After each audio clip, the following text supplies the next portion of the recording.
ஒரு கிராமத்தில் கார்த்திக் என்ற சிறுவன் இருந்தான். அவனுக்கு சாப்பாடு ரொம்ப பிடிக்கும். ஆனால் அவன் எப்போதும் இது பிடிக்கலை, அது பிடிக்கலை என்று குறை சொல்லுவான்.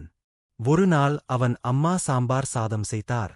எனக்கு சாம்பார் வேண்டாம் என்று கார்த்திக் முகம் சுழித்தான். அம்மா சிரித்தார். சரி, இன்று நீயே சமையல் பண்ணு என்றார். கார்த்திக் சமையலறைக்குள் போனான். காய்கறி நறுக்க முயன்றான். கஷ்டம். அரிசி கழுவ முயன்றான். சிதறியது. சாம்பார் செய்யும்போது உப்பு அதிகமாகிவிட்டது. அப்போது அவன் புரிந்து கொண்டான்.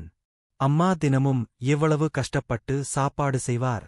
அவன் ஓடி வந்து, அம்மா, இனிமேல் நான் குறை சொல்ல மாட்டேன். நீங்க செய்வது ரொம்ப ருசி என்றான். அம்மா அன்பாக அவனை அணைத்துக் கொண்டார்.